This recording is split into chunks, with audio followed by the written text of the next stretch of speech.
Bonjour et bienvenue sur la chaîne Booster à la chaîne.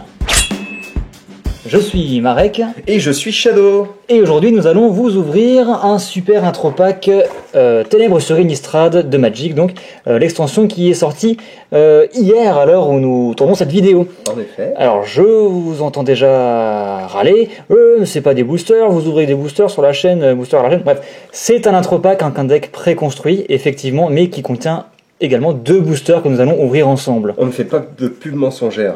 Tout à fait. Pas comme ça, nous. Hein. Donc je vous propose de commencer à ouvrir cet intro pack qui est, comme vous pouvez le voir, des couleurs vert-noir. Alors je me suis pris cet intro pack là, en général je prends pas d'intro pack, mais celui-ci tout particulièrement parce que j'aime beaucoup la carte emblématique, donc le Briefodame. Et voilà, c'était l'occasion de l'avoir en version promo. Moi les cartes noires en règle générale je kiffe. Donc, C'est une carte verte en l'occurrence, mais... Ah ouais purée, mais elle a vraiment cet aspect très noir. Ah oui, au niveau de... Ah, mais de toute façon sur Innistrad tout est noir. C'est vrai que le plan est couleur noire en règle générale. Donc le deck préconstruit, donc un deck préconstruit c'est idéal pour les débutants, c'est un deck que vous pouvez jouer en fait, il est tout fait, il n'y a plus qu'à mettre des pochettes de protection. C'est pas pour rien que derrière il y a marqué prêt à jouer. Hein. Tout à fait. Et une boîte il faut pas l'acheter comme ça en fait, il faut l'ouvrir. J'imagine trop le mec qui jette les boosters. Quoi. Voilà, donc vous avez dedans divers petites choses. C'est une première pour toi aussi. Également, oui, tout à fait. Là, pour le coup, c'est... Oh, et en plus on a deux arts différents. Deux magnifiques boosters Ténèbres sur Innistrad, donc mes tout premiers boosters. Hein. Et c'est pas Jace sur la gauche? Si, c'est Jace qui se ramène sur Innistrad. Et on a en plus un petit livret de règles, donc je ne vais pas ouvrir, mais qui vous présente un peu le lore d'Innistrad, les règles et comment vous aider à jouer votre deck et à l'améliorer. Donc on va commencer tout de suite par ouvrir rapidement le deck en lui-même et on finira par les boosters. On va enlever en effet les emballages qui collent au doigt, c'est super. C'est quoi l'arrière? Alors l'arrière c'est justement le petit carton que vous... C'est ce qu'on avait eu la dernière fois. Exactement, que vous ouvrez et qui vous rappelle les règles de base, parfait pour les joueurs débutants. Donc un préconstruit en tout cas en ce moment ne contient que deux rares. Donc on a la rare qui est qui est devant en fait, qui est sur l'avant du packaging. Pas pour rien, il faut présenter la carte importante. Voilà, qui est très jolie je trouve. Et je suppose que la deuxième est juste derrière. Voilà, donc on a en plus une masse inexorable. Les deux rares sont de couleur verte. En l'occurrence oui, mais c'est pas forcément le cas. Et donc vous avez la suite des cartes donc que je vais passer rapidement. Donc forcément, le but c'est de vous présenter les boosters. Ça c'est à la suite. C'est une carte qui m'éclate assez, je suis assez content de l'avoir en 4 exemplaires directement dans l'intro pack. C'est marrant parce que la forme de l'arme me faisait penser à un Slivoid justement. Ça ressemble un peu mais c'est plus des fungus en fait, c'est des sortes de champignons qui étaient aussi sur le plan spirale temporelle. Les cartes noires elles sont quand même toujours aussi jolies. Surtout sur Innistrad qui fait vraiment, qui se spécialise vraiment dans les cartes noires. Donc on a des terrains bicolores qui vous permettent de jouer du vert et du noir, et vous avez donc tous les terrains de base qui vous permettent de jouer. Après. Non, après on a encore des cartes en plus. Donc ça c'est bicolore, c'est ça? Oui, c'est un artefact, ainsi que des enchantements et autres petites joyeusetés. Ça c'est une réédition très sympathique. L'artefact de couleur marron comme à l'époque. Sur les cartes assez rétro, en effet. Ouais. Ça c'était mon kiff ça. En plus on en piochait relativement rarement donc... C'était assez rare en effet à l'époque. Donc je ne m'attarde pas sur cette liste, vous avez de toute façon la liste sur tous les forums spécialisés. Voilà, on va rester là-dessus. Maintenant, voilà, ce qui nous intéresse aujourd'hui ce sont les boosters. Donc on va ouvrir, je vais garder le Jace en dernier forcément. J'allais te demander justement si tu allais faire ça. Voilà, donc on va ouvrir, ils sont vraiment très très jolis. J'aime beaucoup la couleur de fond en fait, c'est une sorte de noir bleuté avec du foil, hein, vraiment. Oui, ils sont vraiment bien brillants. Et donc on va découvrir ce qu'on a dans ce tout premier booster Ténèbres sur Innistrad. Espérons que ce soit directement une mythique. Hein. Ce serait bien, oui en effet, même s'il y a aussi de très bonnes rares dans l'extension. Alors, je fais quoi? Je passe sur les communes aussi. Tu peux. Je pense qu'on peut s'amuser un peu là. Très bien. Alors, un composant de l'énigme. Oui, car en fait, pour m'attarder 3 secondes sur le lore, il y a une espèce de folie qui envahit un peu le plan, et notamment les anges, et nos chers Planeswalkers essayent de résoudre ce mystère, et donc ils vont enquêter, donc c'est Jace et j'ai oublié le nom, Tamiyo, qui vont enquêter sur cette folie passagère. Donc le poids mort, qui est une carte de gestion qui permet de faire gagner -2/-2 à une créature pour un noir. Qui est très marrant parce que tu imagines que tu as un boulet plein de piques accroché au pied et ça, c'est légèrement flippant. Et ça te tue.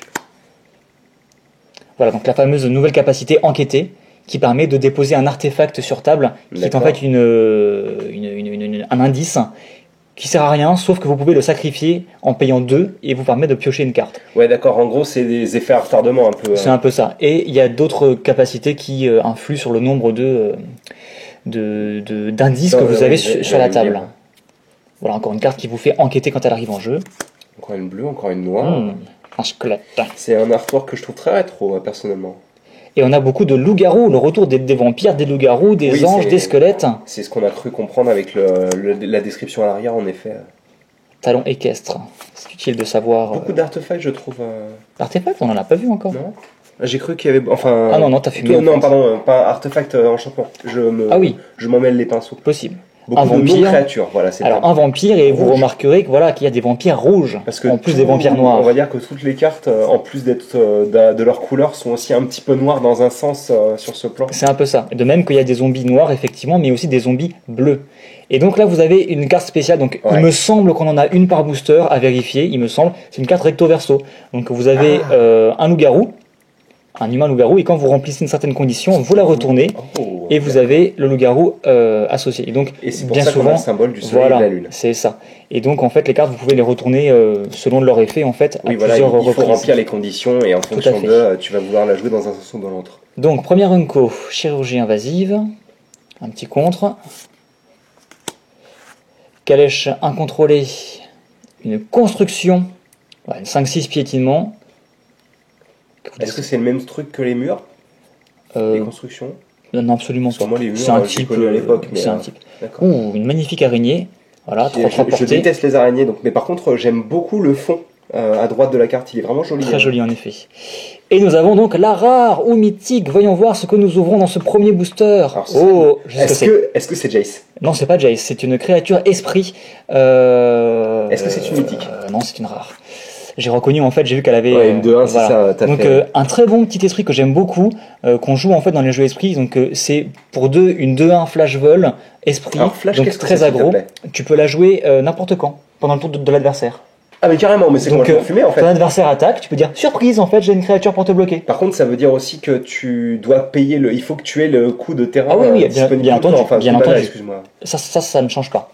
Et donc très, très sympa parce que quand elle arrive en jeu, elle va donner la défense talismanique à un autre esprit ou à lui-même, ce qui va en fait l'empêcher de se faire cibler par des sorts de votre adversaire. D'accord, je me doutais que c'était voilà. Donc il va arriver à l'improviste et il va protéger l'un de vos esprits. De plus, il vous permet, tant qu'il est en jeu, de jouer tous vos esprits avec le flash.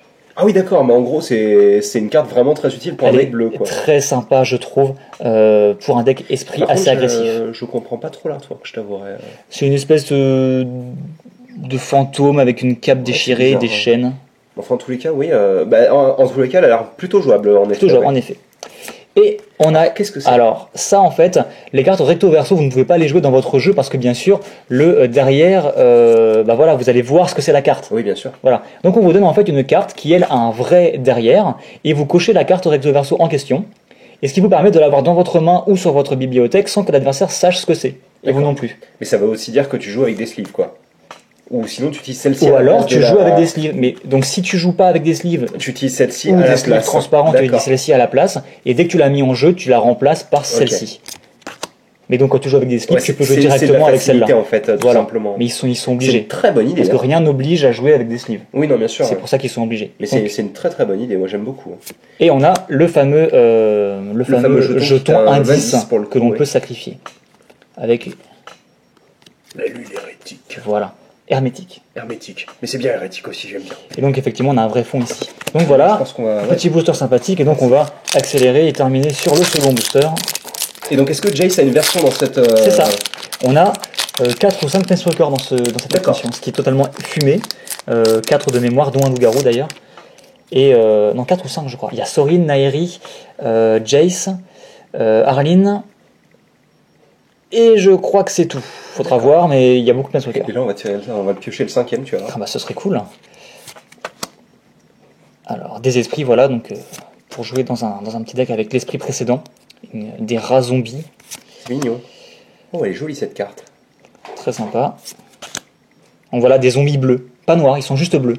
D'accord. Il y a ça sur Innistrad, c'est un peu space, il y a des Oui, vampires en rouges et fait, des zombies bleus. dans le lore, ils sont un peu noirs aussi, puisque tout le plan est plus ou moins noir, C'est mais ça. par contre, clairement, leur élément, c'est le bleu. C'est ça. Bleu-noir, Oui, bien sûr, hein. Mais c'est pas indiqué sur la carte. c'est ça. Donc, on va passer les communes rapidement. Vous pouvez toujours faire pause pour voir les effets, mais comme on va s'attarder plus sur la rare. Alors, la fameuse carte recto verso qui arrive visiblement avant les Unco et qui peut être de rareté au choix, un peu aléatoire. Donc, je suppose, à vérifier sur les prochains boosters, qu'on peut choper une rare recto verso plus une autre rare derrière, plus une rare foil encore derrière, tu vois. Oui, absolument. Donc encore une fois, c'est une supposition, hein, je me base sur ce que je pense, sur mes hypothèses, mais je pense qu'on peut se payer des super boosters à 3 rares ou 3 mythiques avec beaucoup de chance. C'est ça le plus fun en fait, c'est comme Pokémon avec les breaks, enfin les turbos en français. C'est vraiment ce côté, tu peux avoir plusieurs rares.